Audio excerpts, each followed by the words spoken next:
Kanyang bibi, sa taglay niyang kulit, tsak ika'y mapapaibig. Ang bibi mo at ang bibi ko. I love you! Love you, pare.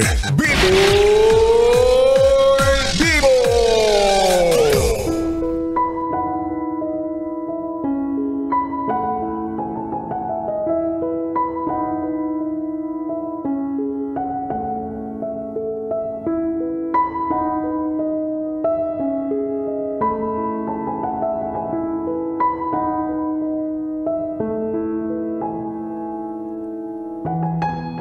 Bibi, nakaranas ka na ba ng pag-ibig na akala mo yun na?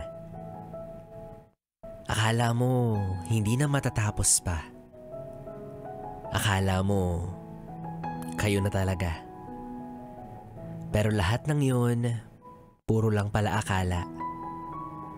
Kasi lahat ng yun, napunta na ngayon sa wala.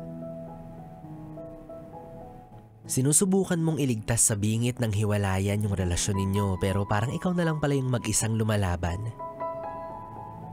Kung iisipin, sadyang madaya ang tadhana. Kasi habang ikaw ay patuloy sa paikipagbakbakan sa samot-saring problema na inyong pinagdadaanan, siya ay nasa piling na pala ng iba. Nahanap na ang bago niyang kapayapaan at pahinga. Akala mo, kakampi mo pa rin sa bawat hamon ng inyong relasyon. Yun pala, sa iba na nakabaling ang kanyang atensyon. Pero bakit ganun?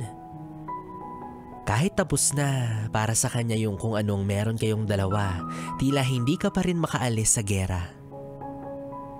Patuloy ka pa rin binobomba ng mga alaala na sa puso mo ay pinaparamdam na tila ba tinatamaan ng libo-libong bala. Lumalaban ka pa rin.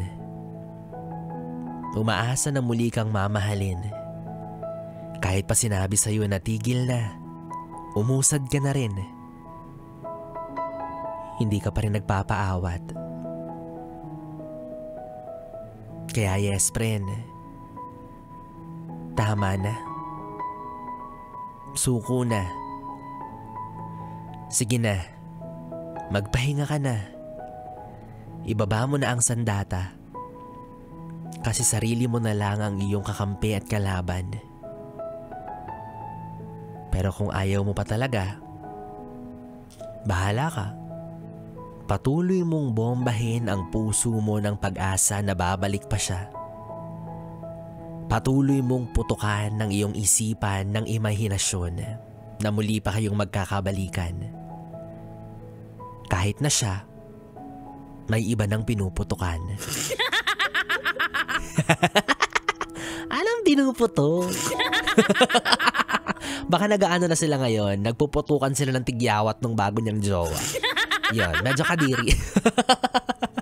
Yes, friend, kapiling mo pa rin na DJ B-Boy Bibo para sa ating tuloy-tuloy na BB Time hanggang mamayang alas 12 dito sa 101.1 Yes FM Solid.